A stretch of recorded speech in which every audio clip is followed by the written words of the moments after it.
Buenos días, nos encontramos con la epidemióloga Claudia Hoyos, la cual nos aclarará algunas dudas sobre epidemiología. Buenos días, doctora, cuéntenos, ¿cuáles son los principales usos de la epidemiología en la salud pública? Buenos días. Mira, los principales usos de la epidemiología en la salud pública se dividen en 4. El primero son los estudios sobre la situación de la salud en los diferentes grupos de población y sus determinantes y tendencias. El segundo es la vigilancia epidemiológica de enfermedades y otros problemas de salud. El tercero habla de la investigación causal y explicativa sobre problemas prioritarios de salud. Y el cuarto nos habla de evaluación de impacto en la salud de los servicios, sobre personas, medio ambiente, condiciones de vida, evaluaciones tecnológicas en función de seguridad e impacto. ¿Para qué nos sirve la observación directa de los grupos poblacionales? Bueno, esta observación es necesaria para desarrollar estrategias muestrales y de medición que permitan en primera instancia estudiar subgrupos de la población y en segundo término hacer extrapolaciones. Esto se refiere a hacer previsiones a partir de los datos estadísticos que ya estén disponibles. Todo esto se hace del conocimiento generado hacia el total de la población.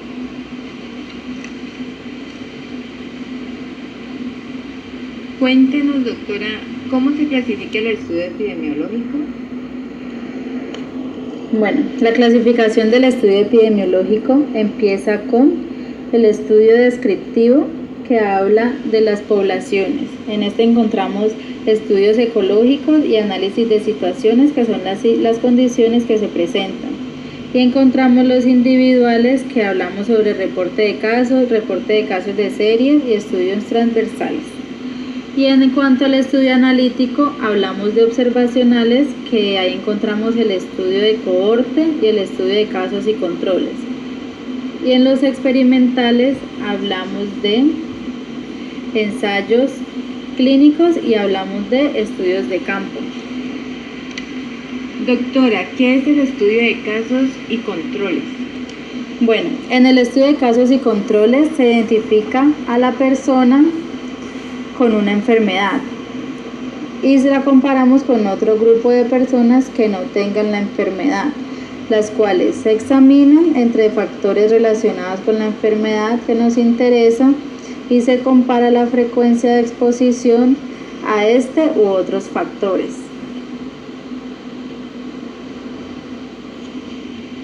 Doctora, ¿qué es el estudio de cohortes y cuáles son sus ventajas y limitaciones? Bueno, el estudio de cohorte, este tipo de estudio, los individuos son identificados en función de la presencia o ausencia de exposición a un determinado factor. En este momento todos están libres de enfermedades y son seguidos durante el periodo de tiempo para observar la frecuencia de la aparición del fenómeno que nos interesa. Si al finalizar el periodo de la observación la incidencia de la enfermedad es mayor al grupo de expuestos, podemos concluir que existe una asociación estadística entre la exposición de la variable y la incidencia de la enfermedad. En sus ventajas encontramos que estiman incidencias y mejoran la posibilidad de sesgos en la aparición de la exposición. Y en cuanto a sus limitaciones, vamos a encontrar un coste elevado, vamos a encontrar dificultad en la ejecución, encontramos que estas no son útiles en enfermedades raras que requieren generalmente un tamaño muestral elevado, encontramos que hay posibilidad de pérdida en el seguimiento. Doctora, ¿qué es el estudio transversal? ¿Cuáles son sus ventajas y desventajas? Bueno, el estudio transversal, en este estudio se estudian simultáneamente la exposición y la enfermedad en una población bien definida, en un momento determinado.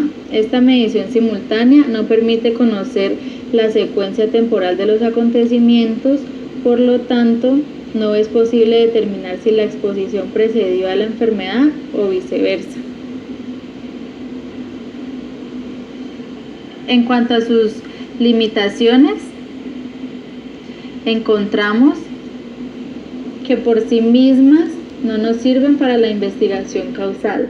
Estas no son útiles en enfermedades raras ni de corta duración y también tenemos posibilidad de sesgos de información y selección.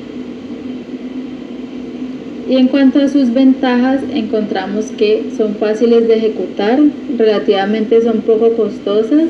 Estas se pueden estudiar varias enfermedades o factores de riesgo a la vez.